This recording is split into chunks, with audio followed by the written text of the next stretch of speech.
Hi, I'm Faiza Rizvi, and I'd like to welcome you all to the latest installment of Hart Energy's Path Forward series. With me today is JP Brisson, partner at Latham Watkins law firm, where he also serves as global co-chair of the Environmental Regulation and Transactions practice. Today, JP and I will talk about the carbon capture and storage and the industry's progress towards carbon neutrality. Thank you, JP, for being with us today. Well, thank you for having me. All right, now everyone seems to be talking about the big net zero goal. And of course, as we know, carbon capture is a key area where much of the work needs to be done. Can you discuss the growth of CCUS in North America and globally? Where do we stand, JP, and what's the progress? Absolutely. There's been significant growth in the CCS market. CCS is carbon capture and sequestration. It is an infrastructure type project that intends to capture CO2, transport CO2 in the form of pipeline or barge, and sequester CO2, typically underground for permanent storage. So there's been a significant growth in the market, and there are today more than 30 projects currently in operation globally, with more than 40 CCS projects under development. Right, great update, JP. Now, really speaking more on the progress, do you think US companies, JP, are well positioned to take on carbon capture? Absolutely, for several reasons, actually.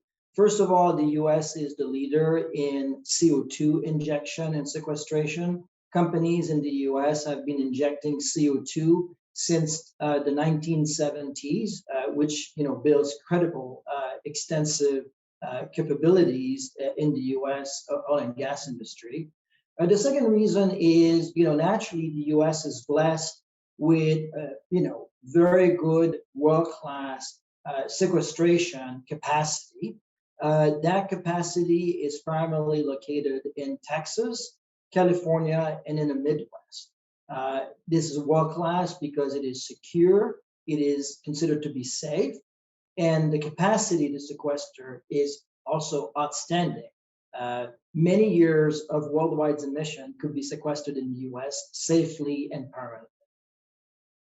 Right, great. Thank you, JP. Now, a lot of companies have attempted to implement carbon capture through major state-funded projects that unfortunately did not reach commercial operations right last year. Now, what's different now, JP? Why do you think it will work?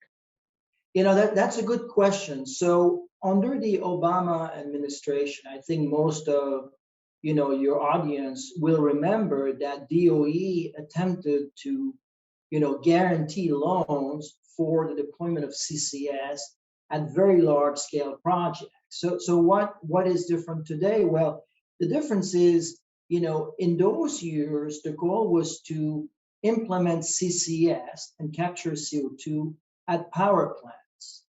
Now in 2020, there is a certain recognition that the power sector has been decarbonized or is in a transition to decarbonize using mostly renewable energy.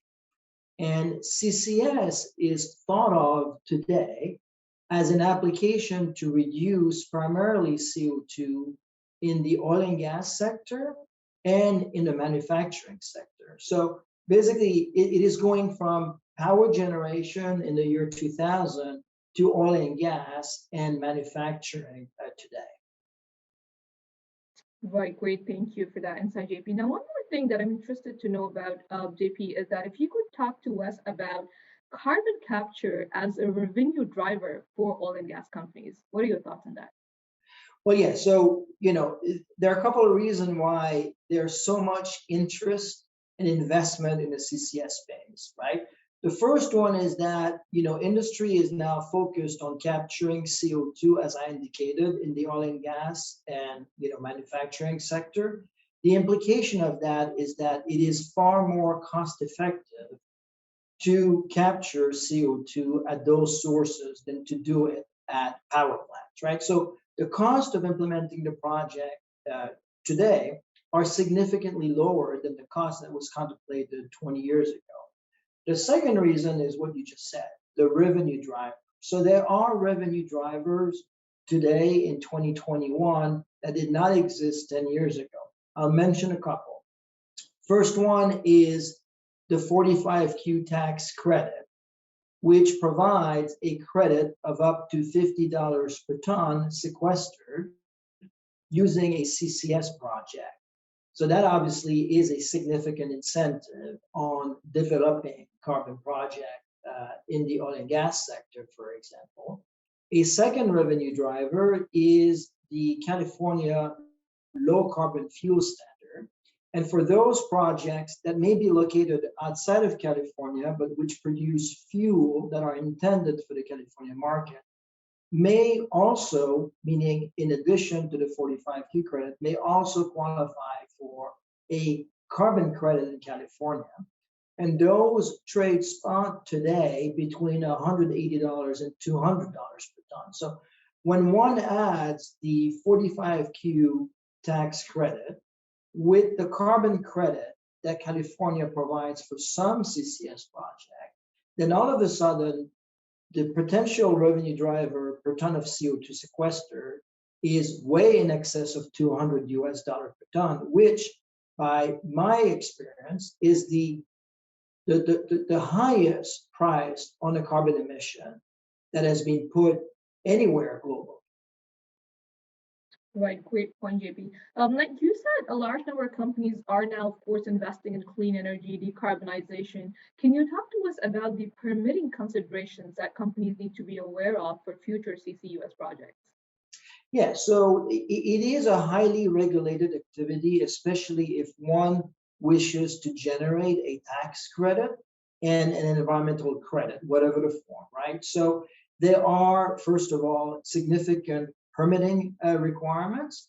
Those exist for the tax credit at the federal level, and they essentially involve a permitting regime called a Class 6 permitting regime, which is administered by the US EPA. And then at the state level, if a project is designed to comply with the California regulation for the purpose of generating a California carbon credit, there is a separate, although perhaps fairly consistent, but separate environmental permitting program that the project needs to comply with. And that program is the one that is enacted pursuant to the low carbon fuel standard regulations that were promulgated by the California Air Resources Board. So it is an activity that is highly permitted, and for good reason, because we are talking about the sequestration of CO2 underground. So that makes sense, and those requirements are real. Right, JP, speaking of projects, can you also give us an insight on how CCUS projects are structured? JP, do you think permitting impacts the structuring of projects as well?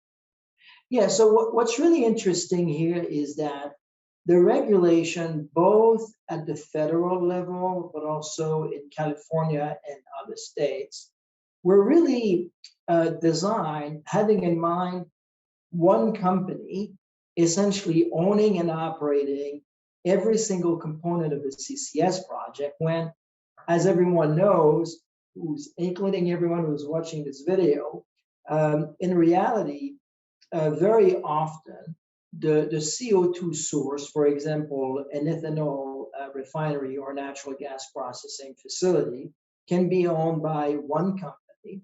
The CO2 pipeline that transports the CO2 can be owned by another company, right? And the sequestration well that will be used to sequester CO2 can be owned and operated and developed by a third company. So in reality, very often a CCS project will have at a minimum 3 separate independent operators. Now, to make things even more complicated, there's a concept of hub and spoke, right? So if one is able to collect CO2 from more than one source and utilize essentially the same pipeline, the same sequestration well, there are significant economies of scale.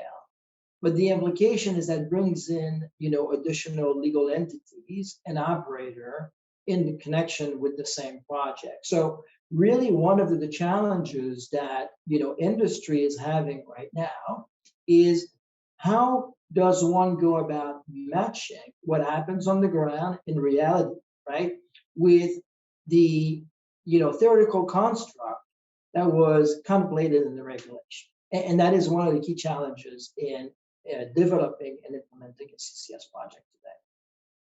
Great, JP. I think you touched on some great, really important points there. Now, JP, looking at the path forward, I think it's pretty clear from our discussion today that there's definitely going to be a lot more focus on cleaner energy, carbon neutrality. I'm curious to know, are ESG concerns driving investments in CCUS projects, JP? Absolutely, a significant driver. It's not the primary driver. The primary driver is the fact that they are, revenue, streams created by the tax credit and the LCFS carbon credit. But, second to that is this, significant interest in ESG. And this is how it plays out. It plays out in two ways. First of all, there is a significant amount of capital out there on Wall Street that is looking for ESG investment classes. And the problem is, it is very difficult for this money to find investment at scale that are infrastructure type that will check the ESG box. And those CCS projects are considered to be an ESG type of investment. So this is how, at least from the investment side, ESG can provide a significant source of capital for CCS project. Now, the second reason is that for some companies, shareholder pressure to reduce Scope 1 emissions is becoming very, very real and significant. I'm thinking, for example, of the natural gas processing companies. They have significant emissions associated with their operation. They're getting shareholder pressure to reduce those emissions. And at the same time, the company's own customers are looking at the company's emissions as a way to control their supply chain emissions. So implementing a CCS project at the level of a natural gas processor, for example, can be a very effective way to move a company towards a net zero trajectory that will have significant value for the shareholders and also value for the company's own clients, because the products of the company will become less carbon intensive. So yes, ESG is an important part of this story. Great. Thank you, JP. I really appreciate your time and your expert insights on carbon capture. That brings us to the end of our discussion. And on behalf of Hart Energy, I thank you once again for joining us today. Well, thank you very much for having me.